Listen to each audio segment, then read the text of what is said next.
Muy buenas tardes aquí en México. Good evening in England. Today is a great day.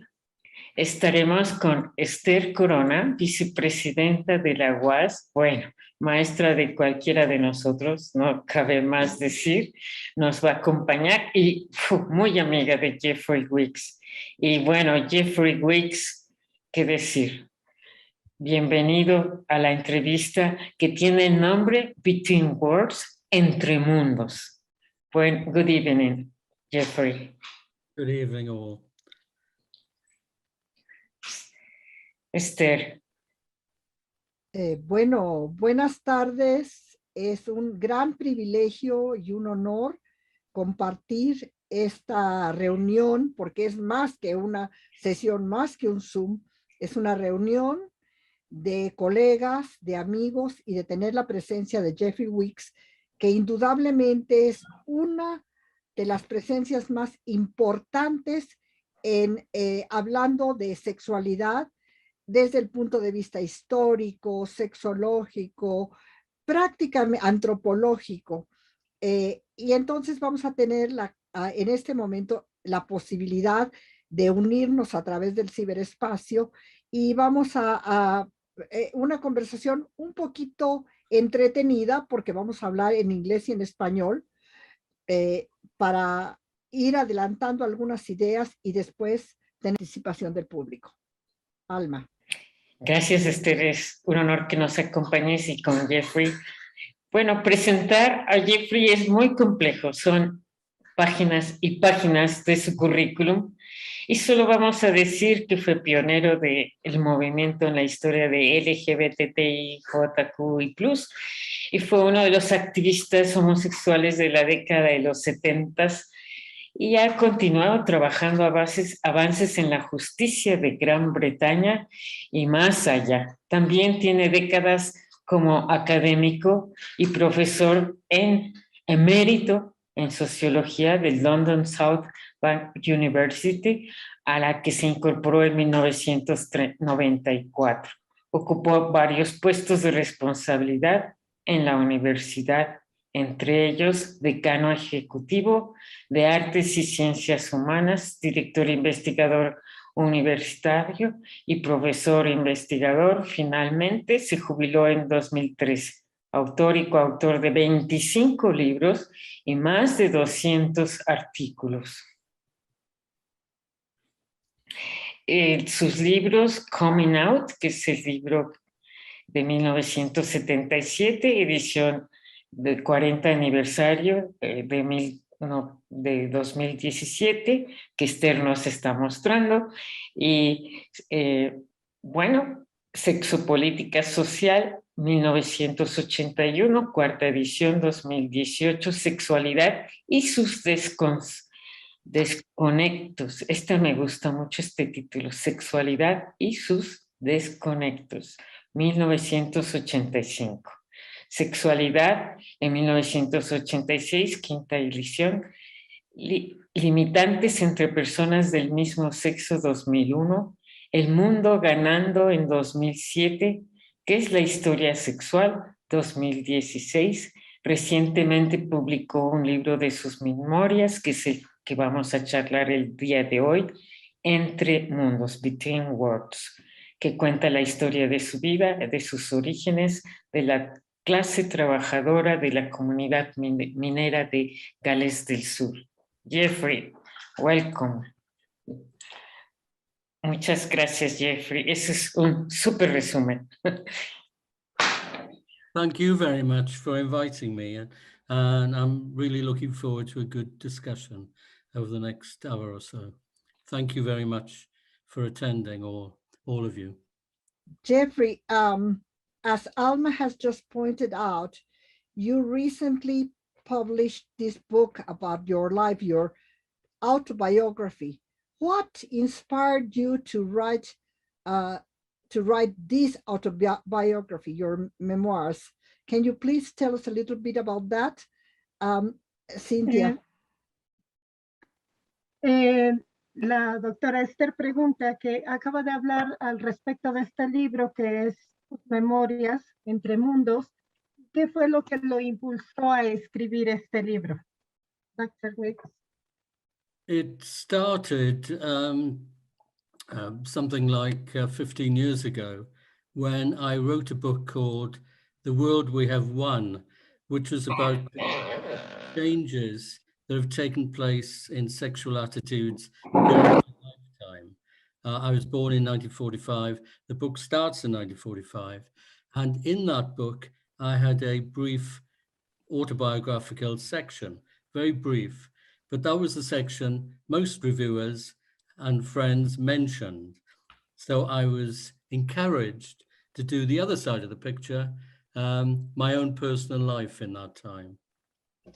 El doctor Wicks está hablando de que hace 15 años todo esto empezó porque escribió otro libro donde hablaba de las actividades sexuales.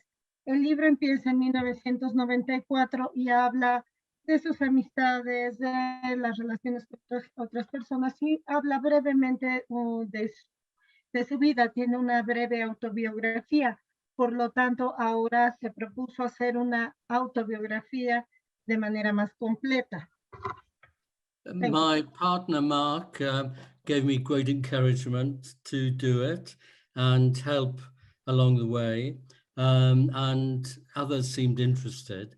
So I was encouraged to do it, but I had great difficulty in getting it going, which is why it's taken so long, because it meant, apart from anything else, exposing myself in a way that academic and polemical work doesn't have to do. Habla de que su compañero Mark lo impulsaba mucho a que lo hiciera, sin embargo se encontró con algunas dificultades para poder lograr este libro, porque en muchos sentidos era exponerse de manera académica y personal. The clue to what I was trying to do is in the title, Between Worlds, A Queer Boy from the Valleys. Let me explain the valleys first. The valleys are the coal mining areas of South Wales. Ceased coal mining now, but it was a very rich and indeed world famous area for coal mining. And apart from the industrial activities, it was also a very intense, emotional, family-orientated culture. And I grew up in that as an outsider. I was loved by my family. I had close friends, but nevertheless, I felt always an outsider because I was queer. I was gay, in the word we didn't use then. And the book is about how I dealt with that over what's now 75 years and came to a reconciliation with where I came from at the same time as living an openly gay life. Él está haciendo una referencia a... Explica un poco qué es el valle. Está en la parte sur de Gales y es una zona rica en minas de carbón y tiene alguna actividad industrial. Esta zona está muy orientada a la familia y a los valores tradicionales. Y Jeffrey Wicks comenta que él siempre se sintió como un extranjero en su propio lugar de origen. Siempre fue amado, pero siempre se sintió extraño, porque al ser gay y no corresponder a los valores de la zona, pues esto implicaba el no sentirse en su lugar como propio, sino un extranjero. Y habla de que en este libro también habla de los retos para poder asimilar esta vivencia y también la reconciliación con toda la vivencia y todo lo que se originó en su lugar de origen. I must tell you about the cover because of the book, because it has a Mexican connection. On the back cover,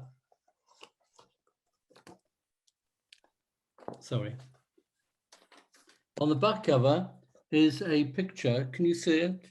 A Yeah. picture of me on a staircase. The picture was taken by Mark on our last visit to Mexico 5 or 6 years ago, and it's on the steps inside the Marco Museum in Monterrey.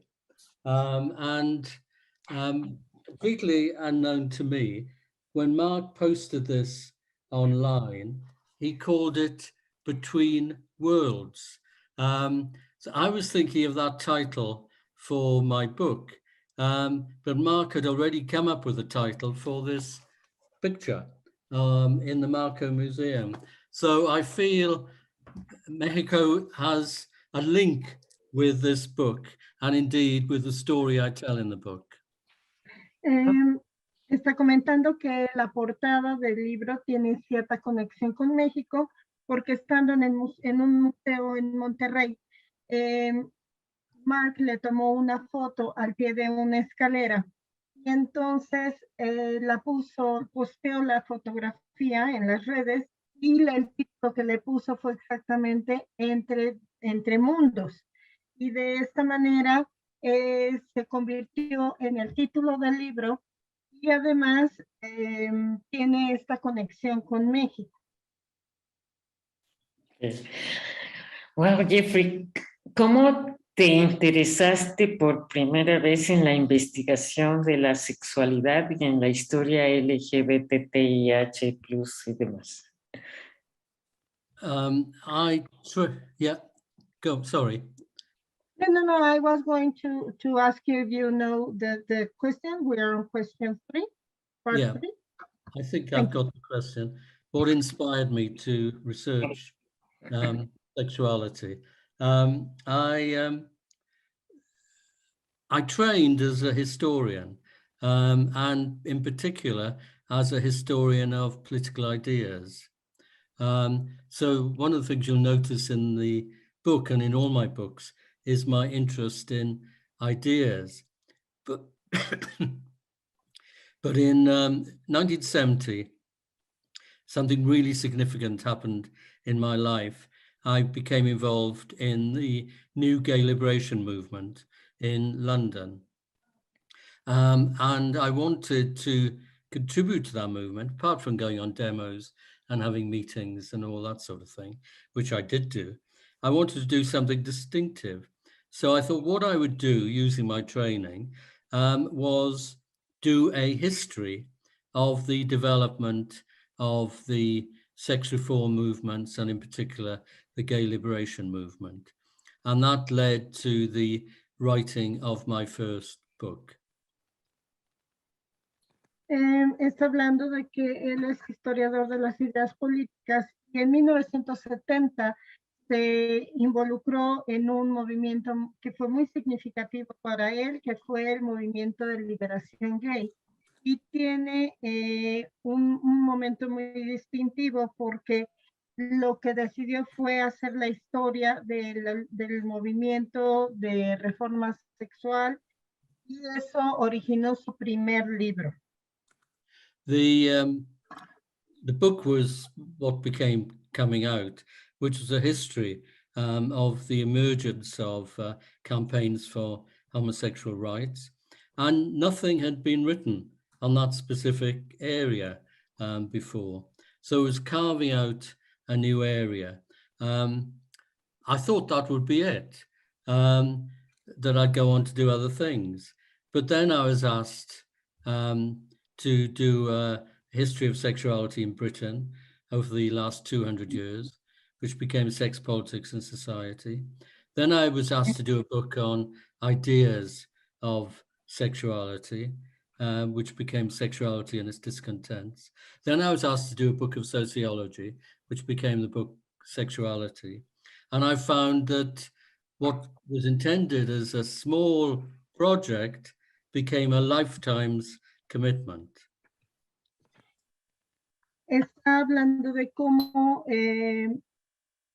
su primer libro, después llegó un segundo libro, que fue una nueva era porque habla de salir del closet y nada se había escrito antes de este libro. Fue el primero en su género. Luego le pidieron que hiciera un libro de la sexualidad en la Gran Bretaña, después otro libro de las ideas de la sexualidad y finalmente otro libro de la sociología de la sexualidad. Y pues de que empezó siendo un proyecto, digamos, de manera individual y un proyecto que consideraba que era pequeño, se convirtió en su proyecto de vida.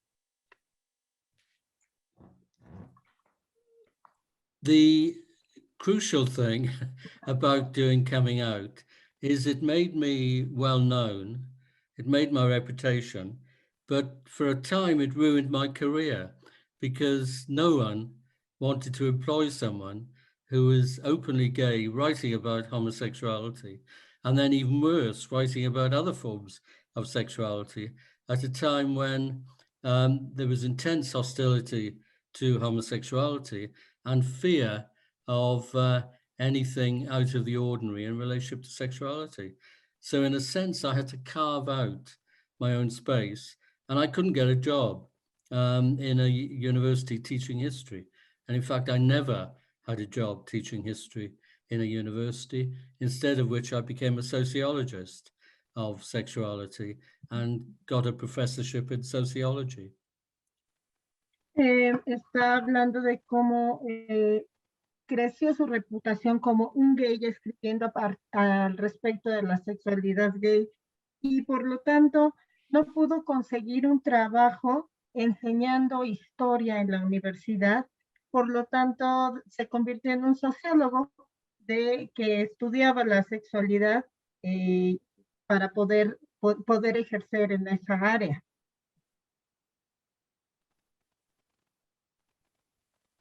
Your microphone, Esther, please. Por mucho tiempo no pudo encontrar trabajo porque nadie quería darle trabajo a un profesor de historia que estudiaba la sexualidad. Y entonces no tenía trabajo y de hecho nunca ha sido profesor de historia. Por eso es esta parte de la sociología. Y eso se liga a la siguiente pregunta que le queremos hacer, que es, bueno, precisamente cómo ha influenciado toda su vida, todo su trabajo, todo su activismo en todos los libros que ha escrito y su trabajo académico. Cintia, la pregunta. Yes. So this question is in regards to what extent have changes in your personal life affected your research, scholarship, and activism? I think what I've said so far shows that I was very influenced by what was changing in the world around me, and I wanted to react to that. And I think you can see that all my books have a relationship to current controversies. Often I was active in those controversies, but also I was beginning to teach about sexuality, the history and sociology of sexuality. So I was constantly interacting with my students who raised questions. So the books came out of that link between activism, academic development, research, and politics. I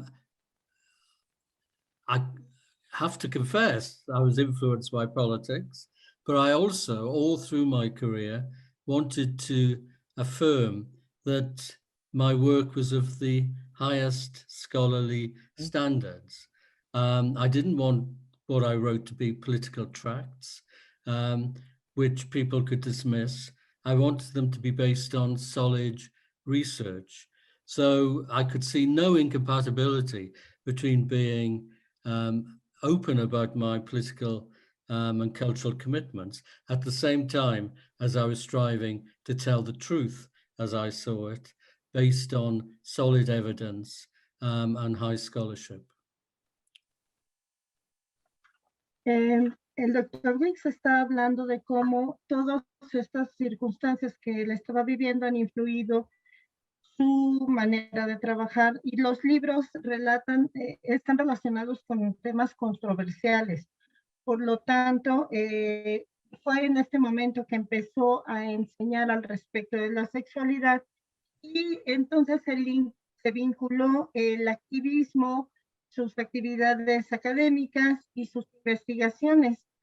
Si bien siempre ha estado influido por las ideas políticas, también le parece que es muy importante que todos sus estudios tengan un alto nivel académico y que estén basados en investigaciones sólidas, con un compromiso cultural, siempre diciendo la verdad, pero que las investigaciones siempre estén basadas en datos sólidos emanados de una investigación.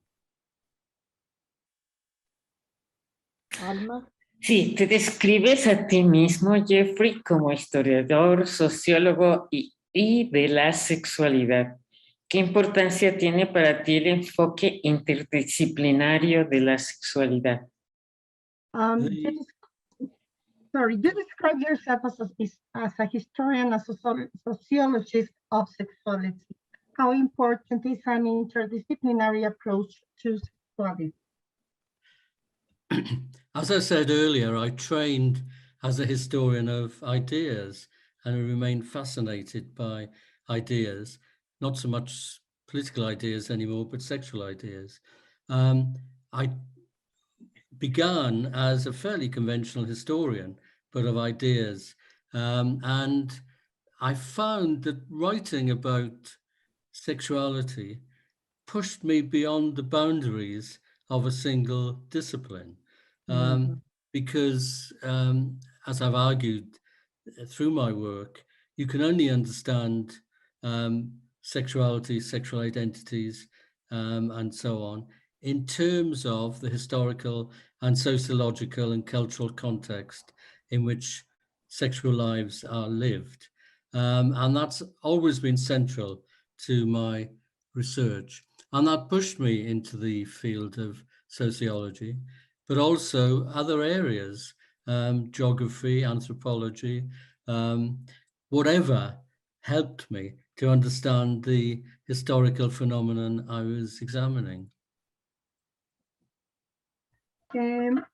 Está comentando el doctor Wicks que si bien está entrenado en el estudio histórico de las ideas y está fascinado por este tipo de estudio, el escribir al respecto de la sexualidad ha hecho que los límites se vayan borrando, ha ido empujando los límites de tal forma que se vuelvan amplios, y entonces ha incluido la parte de la sociología y de la historia como parte central de su investigación, pero también se han incluido otras áreas como la geografía, la antropología, porque es necesario para el estudio de la sexualidad humana tener todas estas áreas y toda esta interdisciplinariedad para poder comprenderla y estudiarla, enseñarla. Jeffrey, la siguiente pregunta me es a mí extremadamente importante porque se refiere a un periodo del cual yo he sido testigo también, que es el periodo desde los 60 hasta la fecha. ¿Cuáles crees tú, en tu opinión, son los eventos más importantes en la sexualidad, en la historia de la sexualidad desde la década de los 60? Okay, I think the last 50 or 60 years since the 1960s have been seen across the world the most dramatic changes in sexual attitudes and values in human history. I think the speed of change accelerates. Historically, people have talked about the 1960s as the age of the sexual revolution. But the sexual revolution didn't reach most people until very, very recently, and it's still unfolding. And of course, many people in the world, it hasn't reached at all. So I think the most important shift over that period, what unifies it in a way, is the rise of human agency, of people trying to determine their own genders and sexualities in their own way. And the pace of that is uneven. It's different in Europe, parts of Europe, from North America, from Latin America, from Asia, and so on. Sometimes it's very slow in some parts of the world, then it speeds up and catches other parts of the world out. But I think the crucial thing is self-activity of people trying to make their own minds up. Not easily, not always in circumstances of their own choosing, sometimes with great difficulty, but agency is the most important factor of these years. And you could see it in campaigns for equal rights between men and women, in terms of reproductive rights, in terms of freedom for lesbian and gay people, in the whole question about sexual health that the HIV/AIDS epidemic raised in particular, but other things as well. And you could see it most recently in the emergence of much more vocal people, of trans people, questioning gender determinism and questioning the biological basis of gender. All these are very controversial. Sometimes they work together, sometimes they work apart. They've also bred terrible backlashes in various parts of the world as conservative forces seize on these to divide people between themselves, divide people one would have thought were had similar values and attitudes. But nevertheless, it seems to me the pace of change is still going on, which is why they're so controversial. And we can see in that, I think, the force of agency and the claims to rights and human rights that lie behind them. That still seems to me the motivating force in the world. Thank you. Está hablando el doctor Wicks, dice que todos estos eventos que empezaron en los años 60, 50 o 60 han visto cambios dramáticos y se han acelerado en muchos sentidos. Sin embargo, la revolución sexual no ha alcanzado a todos en el mismo tiempo ni de la misma manera. Es hasta ahora que la revolución sexual en realidad está empezando a tener una forma un poquito más generalizada, porque se están generando muchos cuestionamientos al respecto del género, la autodeterminación del género, y también todo esto va en diferentes ritmos. Muchos de estos ritmos van de manera muy lenta en algunas partes del globo, en algunos países, en otros va más rápido y de pronto en otros se desacelera y toma velocidad en otros países. Sin embargo, algo que es crucial es la autorreflexión, esta actividad personal en la cual hay una reflexión propia. Y en muchas ocasiones esta autorreflexión o este cuestionamiento no es fácil, no fue elegido, e involucra diferentes aspectos que serían la igualdad de derechos entre hombres y mujeres, los derechos reproductivos, la salud sexual, el VIH y muchas otras situaciones que pueden originar en una persona este cuestionamiento. Y sobre todo, algo que se está viendo ahora mismo es la autodeterminación del género, que son temas muy controversiales que de manera en conjunto o cada una por separado, de pronto trabajan todas juntas. Una sola persona puede estar tomando en cuenta todas o una parte de la sociedad y a veces solamente uno de estos aspectos. Y esto genera una división en la gente, porque hay división en los valores, en las actitudes. Y también hay una agenda que va forzando diferentes aspectos de lo que se va solicitando, los reclamos para satisfacer necesidades para la gente.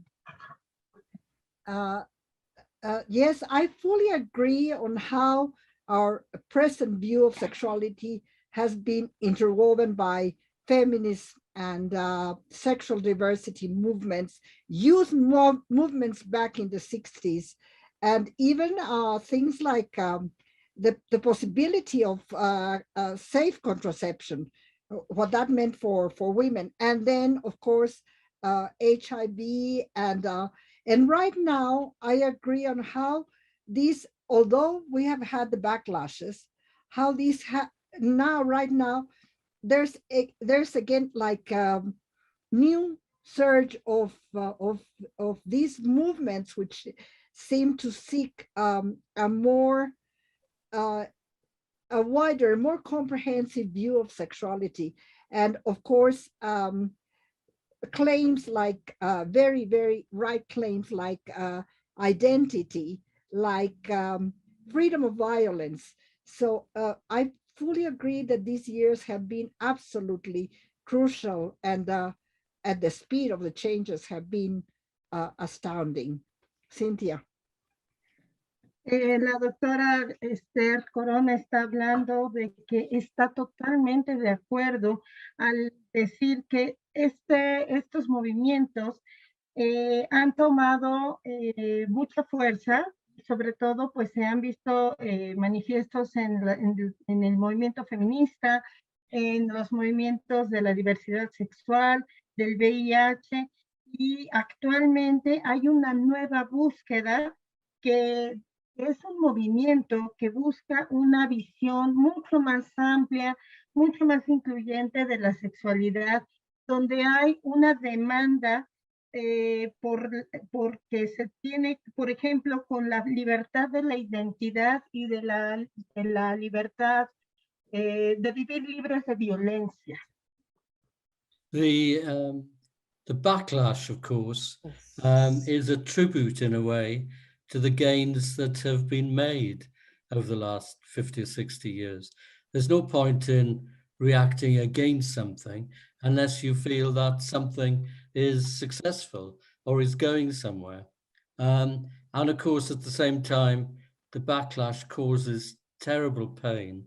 And many parts of the world, Eastern Europe, parts of South America, parts of Asia, we could see parts of Africa, we could see the way in which hostility to sexual change is feeding into, is seized on by other deeply conservative forces around religion, for instance, or simply to mobilize people in conservative causes.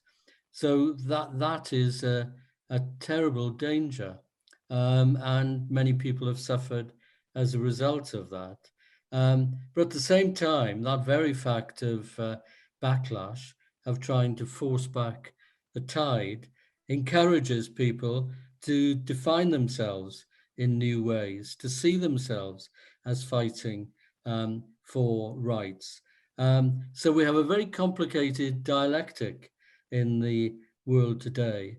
But I think on the whole, what I've called the great transition in sexual and gender values and attitudes is still going on, despite darkness in many parts of the world still.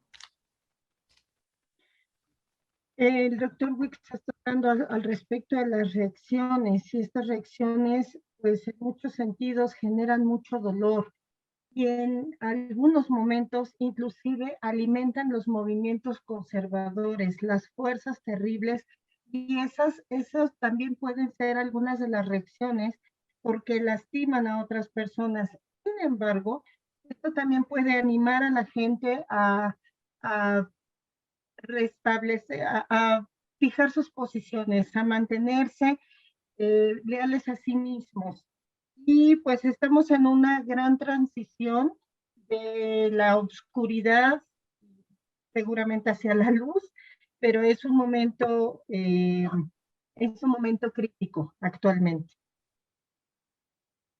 Alma.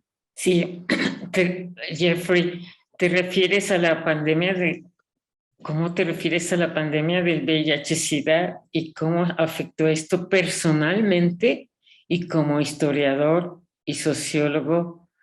Y hoy en día, ¿cómo lo comparas con el impacto en este momento de oscuridades que hablas en la pandemia del COVID hoy? Thank you. Well, I mentioned AIDS, SIDA a few moments ago as one of the significant things in generating a health crisis. But of course, it was much more than a health crisis. It was a cultural crisis, a political crisis, and a personal crisis for so many people. I felt it particularly because my first partner, my first partner, Angus, died with HIV/AIDS, and this painting at the back is in fact by him. I met Mark when Angus was very ill, and he helped me nurse him through it. So my whole life, really, since 1981, through to the turn of the millennium, was very much dominated by the AIDS crisis. So, of course, I felt it very personally. But as a historian and a sociologist, this was a major crisis that had to be understood. And I like to think that some of the tools we created in the 1970s, the analytical tools and the political tools and the popular mobilizations, actually provided the strength and infrastructure for dealing with the crisis amongst the communities most affected in the 1980s and 1990s. And it comes back to this factor of agency I mentioned, of people collectively acting to protect themselves, protect their rights. Because for the first 4 or 5 years, governments throughout the world, but especially in the United States and in Britain, actually feared the epidemic. They feared to do anything about it because they knew, and they encouraged it, in fact, that homosexuality and sexual marginality were deeply unpopular, and they didn't want to combat popular hostility. So they did nothing. And in that context, it was popular mobilizations amongst the gay community, amongst other marginalized community, who set up the social infrastructure, which were able to support people through the crisis. So AIDS was both a crisis of sexuality and sexual change and produced means of dealing with it. And I think in many ways that are now forgotten, it provided the sort of moral infrastructure for the way in which the world has been able to deal with the current epidemic of COVID. Bueno, está hablando de que el VIH tiene un significado en cuanto a la salud cultural y personal, y puede tener un componente de crisis personal y de todos estos aspectos. Su primer pareja, Angus, murió de VIH, bueno, de SIDA, y en la pintura que está detrás de él, en realidad él la pintó. Y él conoció a Mark cuando su pareja, Angus, estaba muy enfermo, e inclusive y esto significó una crisis en su vida. Pero como sociólogo, también toma en cuenta que estas crisis mayores pueden ser entendidas desde otro punto de vista y puede ser, y también se puede entender como una fortaleza que se generó en los 80s y en los 90s, porque como la gente y los gobiernos no estaban, tenían miedo de lo que tenía que ver con la SIDA, era muy impopular, no hicieron nada. Entonces, la gente empezó a buscar la manera de proteger sus derechos y lograr hicieron movilizaciones pidiendo los cuidados médicos, los medicamentos, y de muchas maneras estas movilizaciones fueron las que generaron las infraestructuras morales para que se lograra hacer un cuidado y todo lo que hoy día existe para favorecer y ayudar a la gente que contrae el VIH-Sida. Okay, can I add to that the comparison of AIDS and the current pandemic of COVID? At the beginning of the epidemic here, I don't know if it's the same with you, but people were talking about this is the worst epidemic to hit the world since the flu epidemic in 1918-19.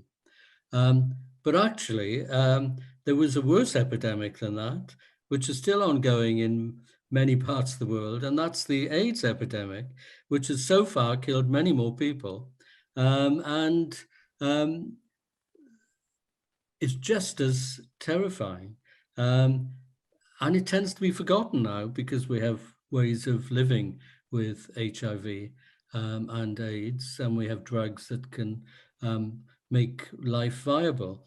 But it's still there, and it still affects millions of people across the globe. The difference, I think, is instructive between the two epidemics. The AIDS epidemic was seen from the start as affecting only the marginalized in the world, whereas the COVID pandemic is seen as affecting potentially everyone, rich and poor. And that, of course, is a major difference. We can apparently deal with something when it affects all of us, but we can't deal with things when it only affects minorities. But the crucial similarity between the two of them is that AIDS revealed the inequalities, the poverty, the racialization, the sexual prejudice of the world at that time. It showed the inequalities. It entered into the inequalities between peoples and between North and South on a global scale. And COVID is doing exactly the same thing. It's affecting worst those from marginalized communities, those who can least afford to deal with it, those who have to go to work and not self-isolate at home because they can't afford to stay at home. A whole variety of things. It's again like the AIDS epidemic, it's working its way through the crevices, divisions, inequalities of the world. And it's important when we do that, when we recognize that we also recognize we're still having to live with the consequences of the AIDS epidemic. En comparación, una comparación entre el SIDA y el COVID. Está mencionando que en Inglaterra se decía en un principio que esta era la peor epidemia desde la influenza y hace muchos años. Y lo que nadie no se habían puesto a ver es que el SIDA ha matado mucha más gente. Y si bien hoy día hay medicamentos que hacen la vida viable una vez que se ha enfermado una persona, esto no quiere decir que no haya matado más gente. Y el SIDA, lo que sí fue es que afectó reveló que muy claramente que afecta a la gente que vive en la marginalidad. El COVID se entiende como que es una enfermedad que le puede dar a cualquiera. Y aquí la similitud entre ambas enfermedades es que revelan las inequidades, tanto del norte como del norte al sur, los ricos y los pobres, el género.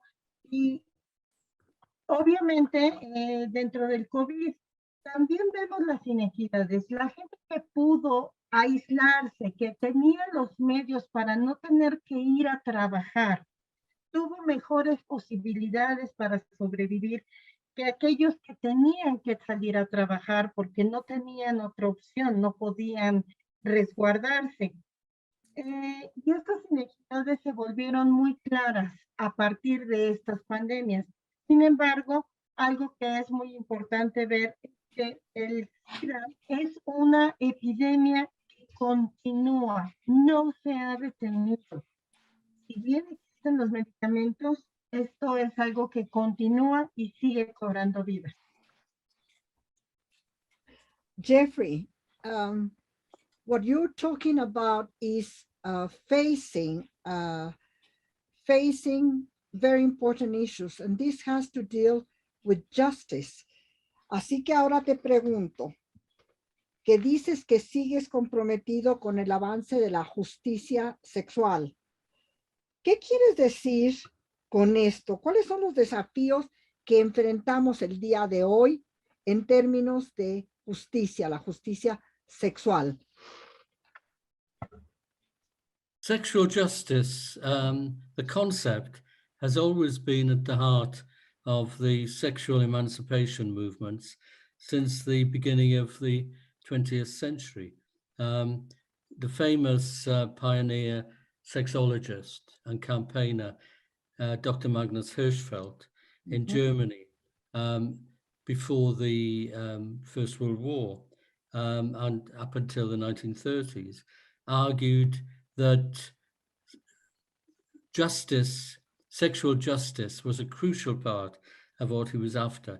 Through science to justice was his motto. And he saw the emergence of a sexual science as central to sexual and gender emancipation. Since the 1960s, the role of science has been much more controversial, especially as the science of sexology was often used to marginalize sexually diverse people and particularly homosexuals.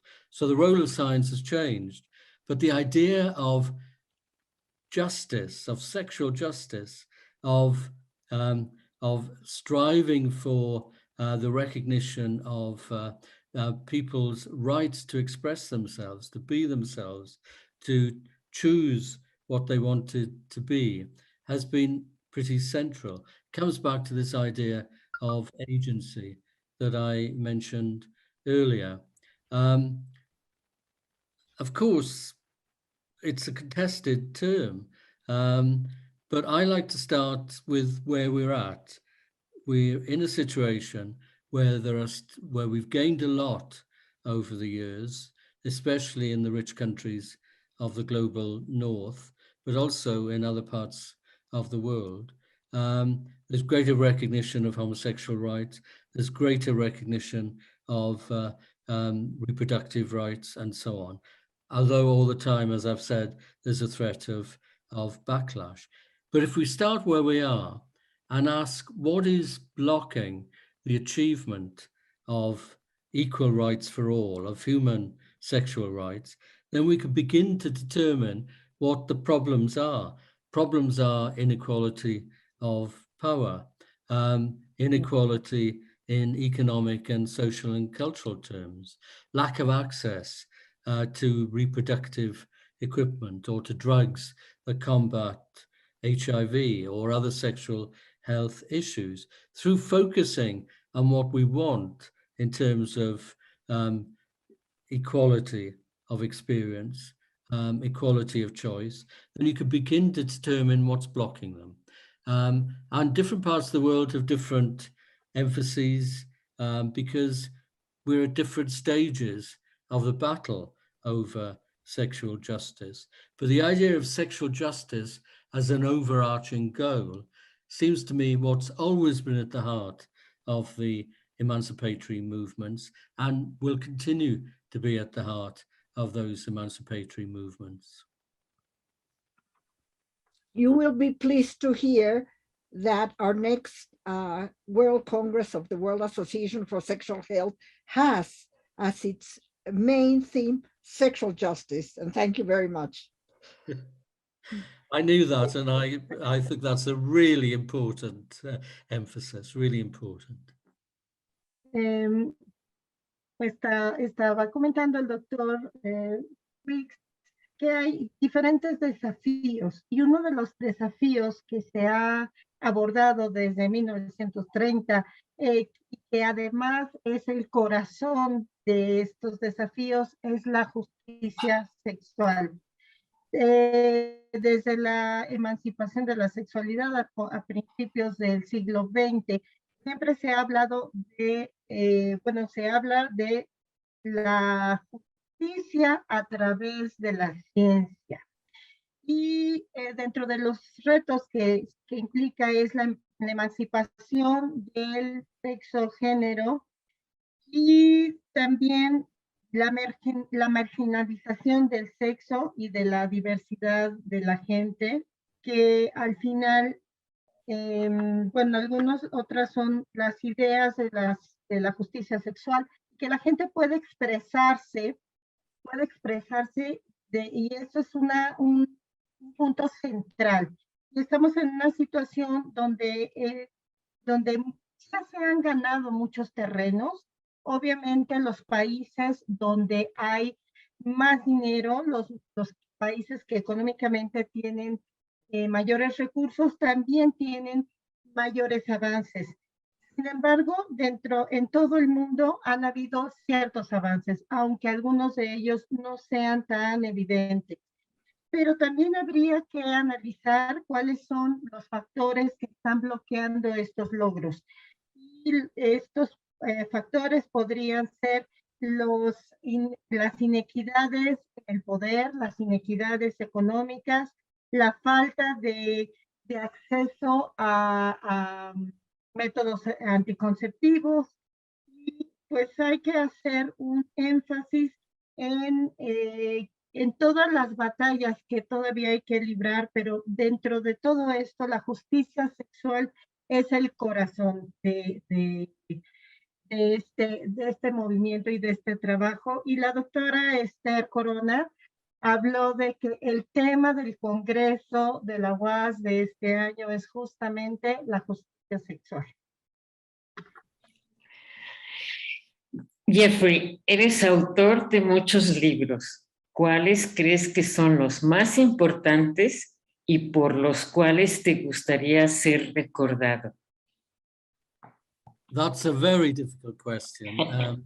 Each of my books is like a baby that I nourish until it goes out into the world. And some of the books do well, and I'm proud of them. And some of the books don't do so well, and I'm even more proud of those. And I want to nurture them and support them. If I just have to name 2 or 3 that I'm particularly fond of, the first has to be my first solo book coming out, because I did that in a world of unknowing, really. There was so little out there that I could refer to. A lot has been written on homosexuality, but not in the way I wanted to write. I had no idea of my ability to finish a book. I had no idea of how it would be received.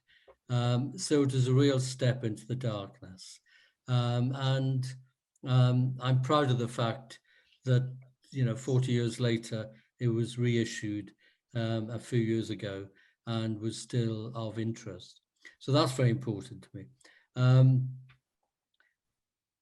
And another book which I am quite proud of, is Sexuality and Its Discontents, which came out in 1985. Thank you for showing that. Because that was an attempt to bring everything together: ideas, history, politics. It was quite controversial at the time, and some people didn't like it, but I've always felt particularly protective towards it. The next one is Invented Moralities, which came out in 1995, and I've always regarded as my AIDS book. And it was very important to me because I was able through it to explore many issues about contemporary sexuality and about the AIDS epidemic. I finished it as Angus was dying of AIDS. So it's a very personal book for me as well. The next book I would choose is a book I mentioned earlier, The World We Have Won, because that was an attempt to look at sexual changes explicitly during my lifetime. So looking at it from the macro level. And then I have to mention the latest, Between Worlds, because it's looking at exactly the same historical phenomena, exactly the same period, my lifetime, but from the other angle, from me as a small player in it. So with those two books, I hope I'm able to produce an overall picture of what it's been like to live through the last 70 odd years of sexual change. Thank you. Thank you. Al respecto de los libros, bueno, él habla de que cada uno de sus libros es como un bebé y se siente muy orgulloso de cada uno de sus libros. Algunos tuvieron más éxito, otros no tanto, pero justamente son a esos que no tuvieron a lo mejor tanto éxito, a los que apoya y a los que nutre, porque generaron más controversia. Y el primero, el que menciona, es el de Salir del Closet, porque, bueno, era un libro en el cual estaba en un territorio desconocido, no tenía idea de la habilidad que podía tener para terminar un libro, y 30 años después de publicación, sigue siendo de interés y sigue siendo referente. El segundo libro es La sexualidad y sus descontentos, que se publicó en 1985, el cual trae muchos temas todos juntos, quiso poner todos los temas juntos: historia, política, antropología. Es muy controversial. Y pues después viene otro libro que es Las moralidades inventadas, en 1995, que es algo así como su octavo libro, y explora diferentes aspectos de la sexualidad contemporánea. Y también en este momento estaba el punto más alto de la epidemia del SIDA, y fue un momento muy, muy triste para él, porque fue cuando Angus estaba ya en su etapa de final. Por lo tanto, ese es un libro que tiene muchos aspectos muy personales y le resulta muy conmovedor. Y finalmente, bueno, el libro, el nuevo libro, su último libro, Between Worlds, Entre Mundos, que también, bueno, está hablando de cómo él se llama a sí mismo un pequeño jugador en este territorio. Sin embargo, pues todos sabemos que el pequeño jugador no tiene nada, pero habla de cómo él ha jugado, ha tomado un lugar, un papel en todo este momento. Well, Jeffrey, you have not mentioned the 4 editions of Sexuality.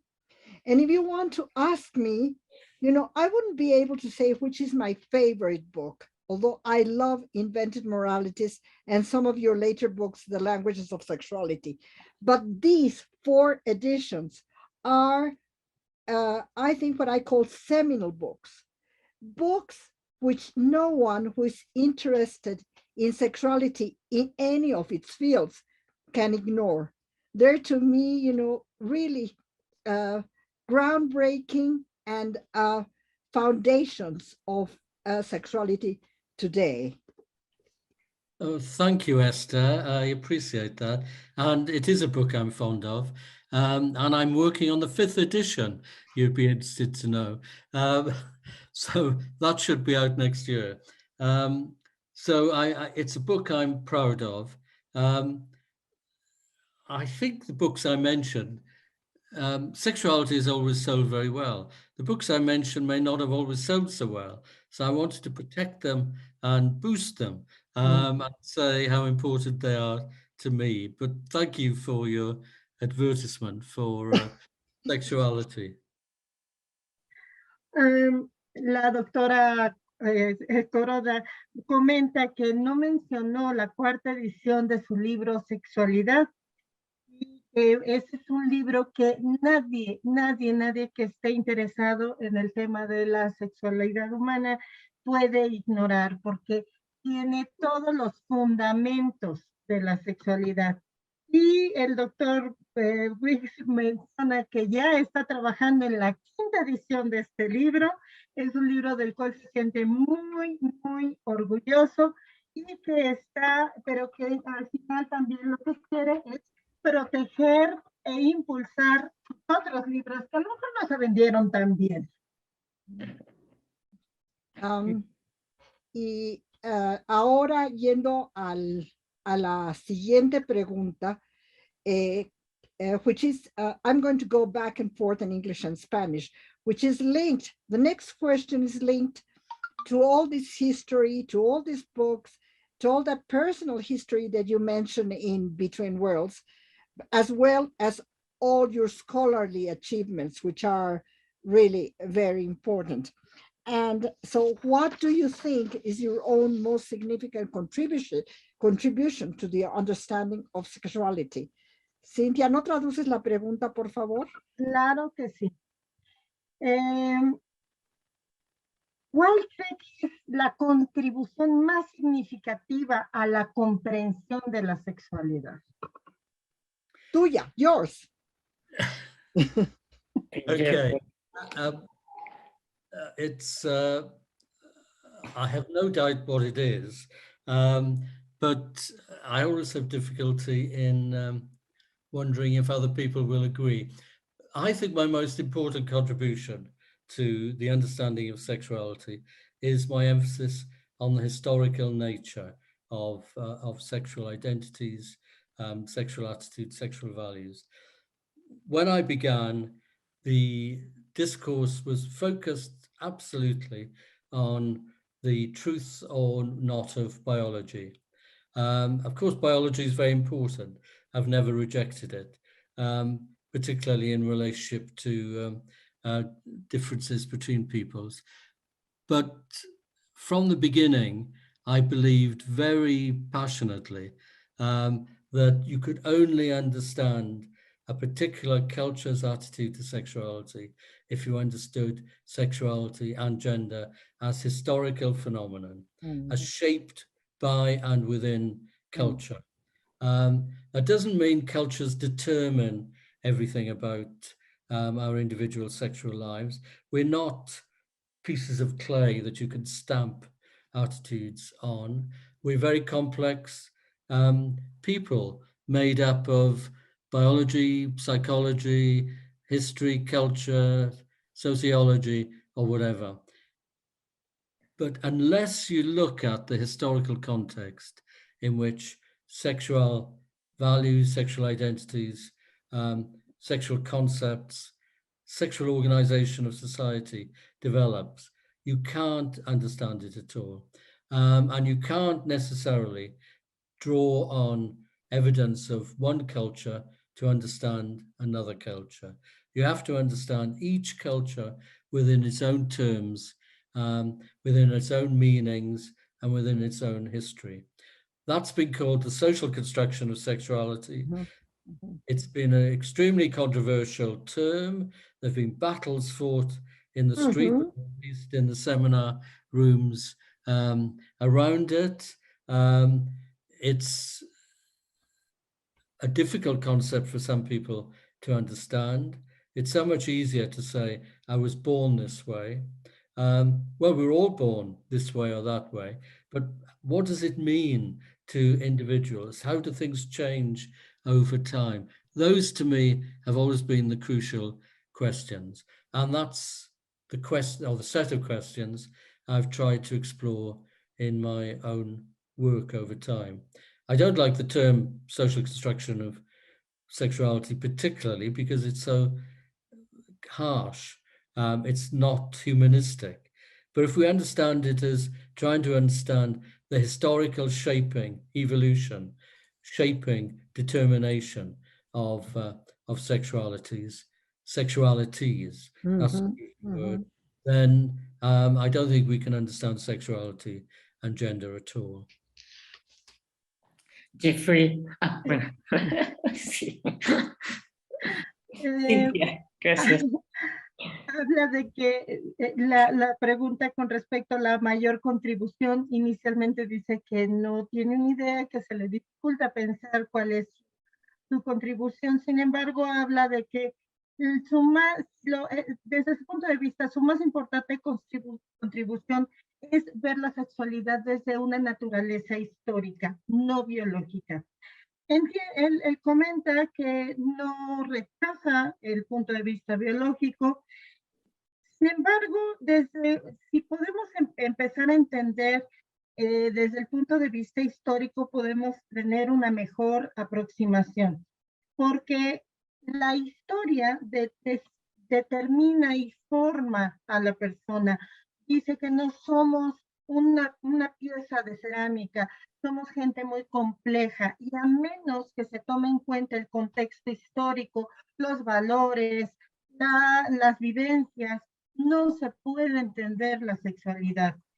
También es importante entender cada cultura en sí misma.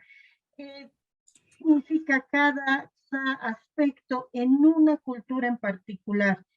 Y este es un concepto distinto, difícil, porque es mucho más fácil decir, yo nací así nací y así estoy.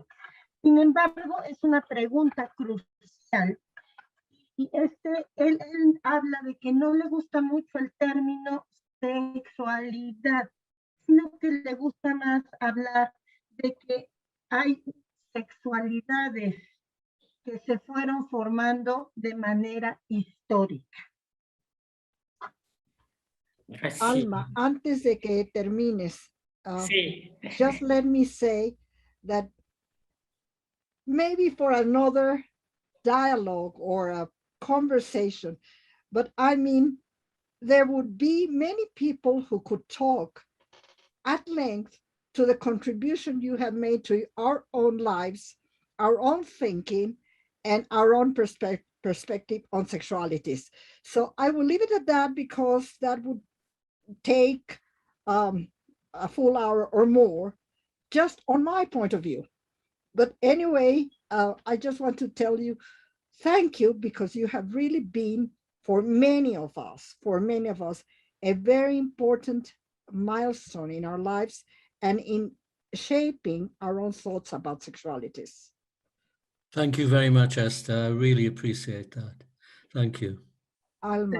La doctora Corona está diciendo que tal vez en otro momento, para otro diálogo, mucha gente podría decirle al doctor Wicks cuáles han sido sus contribuciones a sus vidas, porque ha sido una piedra angular para la comprensión de nosotros mismos en el caso de mucha gente. Por lo tanto, es algo que se podría quedar para otra conversación. Alma. Sí, bueno, esta última pregunta, y tenemos gente esperando hacer un diálogo como, bueno, Cristina, Cristina Friedman, Selma González Cerratos, en fin, muchos personajes, Luis Perelman. Bueno, aquí están esperando. Pero la última pregunta, y cerramos con eso y abrimos micrófonos después de pasar unas fotos. Jeffrey, ¿tú te sientes hoy o mirando hoy este mundo, eres optimista o pesimista? There's an English saying, which I don't know if it will translate with you, but it goes like this. Are you someone who believes that the glass is half empty or half full? And I'm always someone who believes the glass is half full. I know there are many problems in the world. I know that things could get worse as well as better. And during my lifetime, things have gone up and down. There's never a straight path. But because I believe very passionately in the agency of ordinary people, of our abilities as individuals and collectivities to work together to fight for rights, fight for our rights, fight for justice. That makes me optimistic, because in the short term, we may fail, but in the long term, I believe history will vindicate us and things will change. Thank you. Thank you. Pues lo que él está diciendo es que realmente hay un dicho que también existe en español, el del vaso medio lleno o el vaso medio vacío. Él tiende siempre a ver el vaso medio lleno. Y bueno, reconoce que hay muchos problemas, él mismo ha tenido muchas subidas y muchas bajadas, no es un camino derecho. Y bueno, el hecho de ver las colectividades luchando por sus derechos, luchando por un bienestar común, eso le hace ser optimista, porque si bien a lo mejor en el corto plazo podríamos no tener los mejores resultados, seguramente en un largo plazo sí los habrá.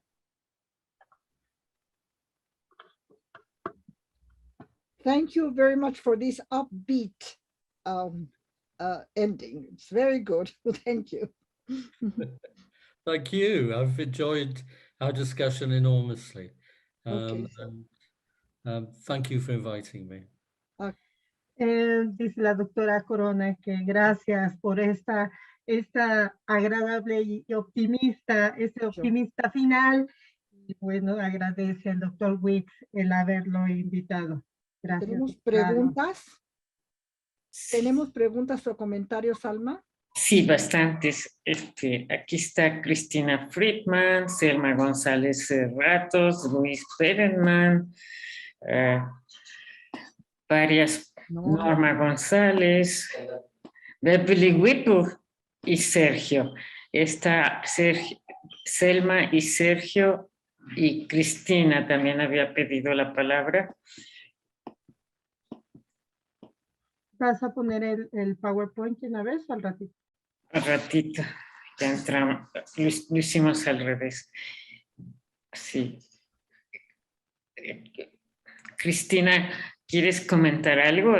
¿Escribiste algo?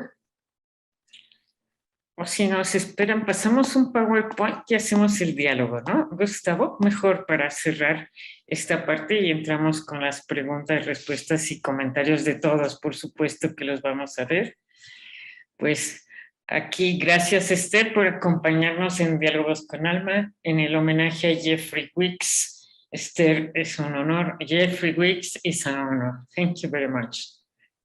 ¿A qué sigue, please? Gus. Entre mundos. A queer boy del Valle, Jeffrey Wicks. Y los libros. ¿A que sí? If you want to comment anything about the pictures, Yeah, I'll comment. This is my parents' wedding photograph in 1944. My father was in the Navy, about to help with the invasion of Europe on D-Day. This is my mother, and these are my grandparents, my grandfather, my aunts, and so on. It was a sudden marriage because my father knew that he was going off to fight in Europe within 2 or 3 weeks. It was all top secret. So he came back with a wedding license and over a weekend, Easter weekend in 1944, the wedding was arranged, no planning, no preparations, but they all came together. And I can't help feeling that that's a deeply romantic thing to do in the middle of war. And with the likelihood of my father not surviving, to get married, to make a commitment. So I'm very fond of that photograph. And of course, it was the beginning of my life. The next photograph is me, my mother, me looking very miserable, and my brother there looking a bit more cheerful. He was 2 years younger than me. But I think that's so characteristic of me because I was often a very miserable little child, always complaining about things. And I think I probably had a tantrum over something. My mother's looking radiant though, but me, I'm afraid, is not. But I wanted to put that in because it shows me as I could be when I was a child, and perhaps the child is still in me. Thank you. Bueno, estaba comentando que estas son fotos. Esta es la foto familiar, es la foto donde, del matrimonio de sus padres, y comenta que fue un matrimonio muy repentino, porque le dieron la noticia a su padre de que tendría que ir a luchar en la guerra, y entonces tuvieron que casarse. Él llegó con una licencia para casarse y se casaron en un periodo muy corto, algo así como 3 semanas, y pues él considera que fue algo muy romántico, puesto que no sabía si podría sobrevivir a la guerra, y entonces, bueno, aquí fue donde ellos se casaron ante la incertidumbre. Y bueno, obviamente estaban sus abuelos, sus tíos, toda su familia. Y en la segunda fotografía está él, que es el niño mayor, y con su mamá y su hermano más pequeño. Y dice que se ve él algo triste y que en general a él le parece que es una imagen de cómo pudo haber sido él cuando niño, porque en general era un niño triste y que de pronto hacía algunos berrinches. Su mamá se ve bastante radiante, pero pues él en general su infancia fue un niño triste. Thank you. This is me and my brother with my father on the right of the picture, receiving Christmas gifts from Father Christmas. Bueno, aquí es él, del Dr. Wicks, con su hermano y su papá recibiendo regalos del papá Navidad.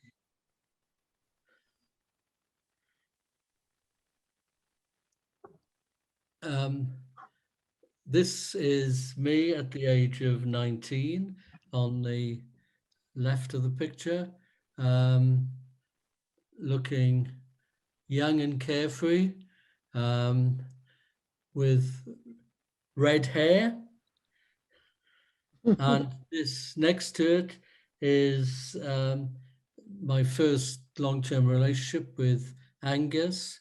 This was when we were involved in the gay liberation movement and a bit into hippiedom, looking very hippie-like. But I still had red hair. Bueno, aquí está hablando de que la fotografía de la izquierda tiene 19 años, se ve él se aprecia como joven y descuidado y tiene su cabello rojo. Y en la segunda fotografía está él mismo con su primera relación de largo plazo, Angus, y fue el momento en el que se involucraron en el movimiento gay y también en el movimiento hippie, e insiste que tiene su cabello rojo.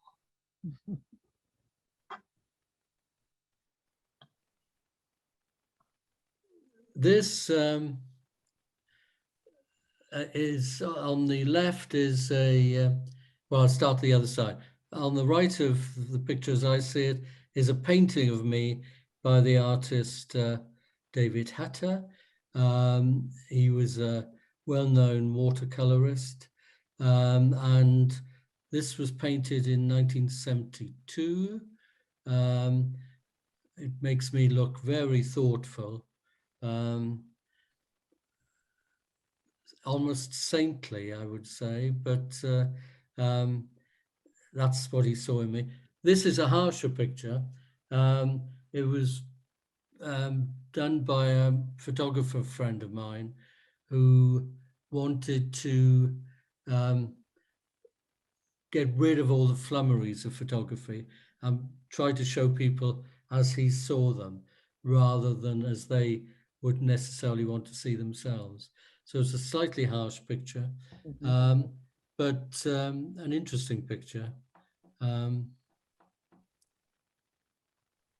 Ok, bueno, aquí está hablando de que empieza por la fotografía de la derecha, en la cual habla de que es una pintura hecha por Donald Hatter, que es un acuarelista, la pintó en 1972 y ahí él se ve muy pensativo, considera que incluso se ve un poco santificado.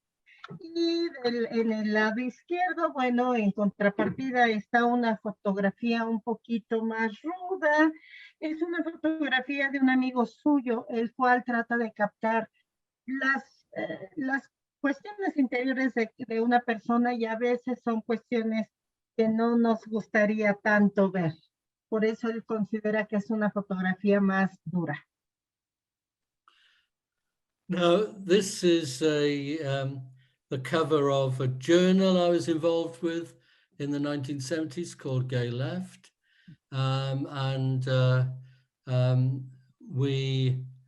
This is the collective in front of Marx's tomb in Highgate Cemetery in London.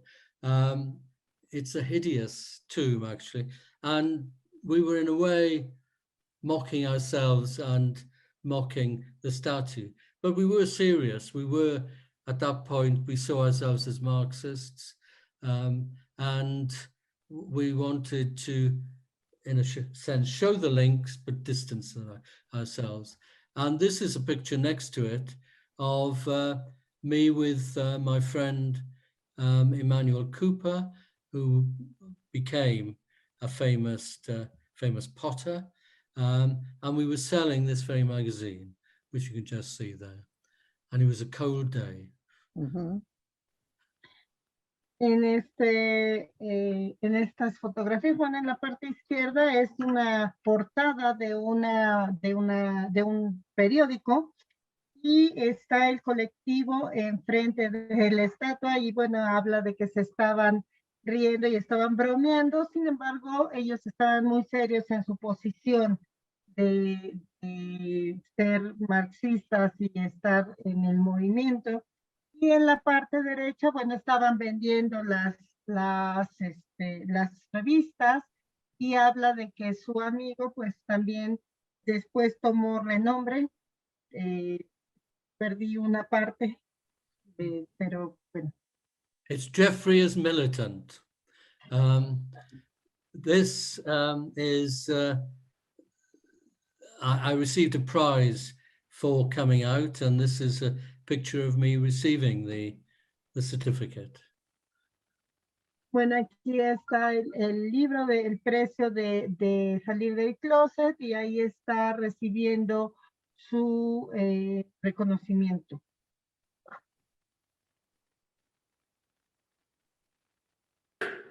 This on the left is Angus as a potter in the late 1980s in his studio. And this next to it is a photograph he took of me and Mark soon after we met. And that was done in his studios as well. En la fotografía izquierda es Angus, que hacía cerámica, y esto fue a finales de los 80s, y en la foto de la derecha fue una fotografía del doctor y Mark, que fue hecha en un estudio. This is Mark and myself getting married soon after we were able to do so. It's just a small private service. This was 1996. And this is our friend Jane. This is the person who officiated at it. So obviously a very important moment in our lives. Este es el día en que Mark y el Dr. Wicks se casaron y bueno, fue una ceremonia privada, pequeña y obviamente, bueno, pues es la persona que celebró el matrimonio y también, pues obviamente es un momento muy importante en su vida. This is my mother. That's me alongside. My mother was in her late 80s at that stage. This was taken in London on the river, in fact, near the Royal Naval College in Greenwich. But she remained very active into her 90s. And I wanted to show my mother at the beginning of her married life, and I wanted to show her near the end of her life. So that's why I included this. Esta es una fotografía de su mamá y él a su lado. Ella ya estaba pues ya al final de sus 80s, de sus años 80s. Y bueno, esta foto fue tomada en Londres, en el río, en Greenwich, y pues su mamá se mantuvo muy activa hasta después de haber cumplido 90 años, después de los 90 y tantos. Y pues él quería mostrar a su mamá cuando se casó al inicio de su matrimonio y ya hacia el final de su vida. Now this is Cuba, Havana. It was after a demonstration led by Mariela Castro, and I was her guest on this day to celebrate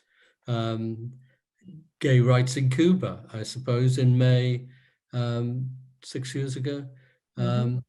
So we did a conga through the streets of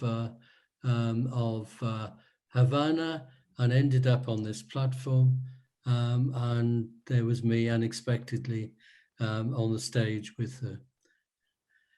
I put this in to be able to talk about my links beyond Britain, including with other parts of the world in different phases, really, of the struggle for gay rights.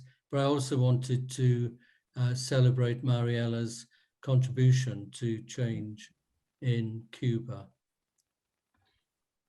Esta fotografía es en Cuba, en La Habana, y después de una demostración de Mariela Castro, de una de una marcha, y esta demostración fue para celebrar los derechos gay en Cuba. Hicieron una conga por todas las calles que terminaron en esta plataforma y hablaron y bueno, lo que él intenta es hablar de sus vínculos con otras manifestaciones fuera de Inglaterra, de la Gran Bretaña, y también para celebrar las aportaciones de Mariela Castro en Cuba. Yes, and these are from Mexico. It was the FEMES conference to celebrate 20 years of its existence. I was honored to be a guest there, and it so happened it was also my birthday. And I was surprised and delighted that I was presented with these flowers, and everyone in the audience sang your birthday song for me, and I was very moved. So I wanted to include that, and to thank the people of Mexico for all the support you've given me over what's now over 20 years, more than 20 years, since I first went to Mexico at the invitation of Esther. En esta fotografía, o en estas dos fotografías, estaba celebrando el 20º aniversario de la FEMES. Él era un invitado ahí, invitado de la doctora Corona, y resulta que era su cumpleaños y le dieron una sorpresa de darle unas flores, y además de todo, toda la audiencia, toda la gente que estaba ahí presente, te cantaron las mañanitas. Y pues él estaba muy conmovido. Y bueno, también quiso incluir estas fotografías para dar constancia del apoyo que ha recibido por parte de los mexicanos por más o menos 20 años. And there's me with Alma sitting there. Yeah. Ahí está, con Alma Aldana. And there's Esther and Alma again. Ahí es la doctora Esther y Alma otra vez. This was in Monterrey. Very happy memories. En Monterrey, y son recuerdos muy agradables, muy, this was in Prague, wasn't it, Esther? No. Oh, was that No, again? it's in Monterrey, and we are standing in front of a great dinosaur. Oh, I know. I remember. Yes. Yes. Yeah. Un dinosaurio. Sí. Que es en Monterrey, y bueno, están de pie enfrente de un gran dinosaurio. De un gran dinosaurio, sí. Now, this is 25 years after Angus's death. Mark and I helped to organize an exhibition of his pottery, which, as you can see, has wondrous shapes. And this was the day of the opening of the exhibition. And there's Mark and myself and our dog Ziggy, who wouldn't stop still for the photograph and try to walk out of it. But nevertheless, it brings all various parts of my life together. And I love this photograph. Bueno, en esta fotografía es 25 años después de que Angus muriera, y es una exhibición que hizo de la cerámica que él hacía. Es el día de la inauguración, y bueno, en esta fotografía están unidas muchas partes de su vida, muchas partes de todos los momentos más importantes de su vida, y también su perro Siggy está ahí en la fotografía.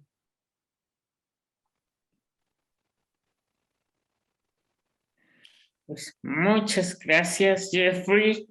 Muchas gracias, Esther. Es un honor que nos acompañes el día de hoy, Jeffrey. Cintia, muchas gracias por tu maravillosa traducción y vamos a abrir micrófonos y vamos a leer las participaciones.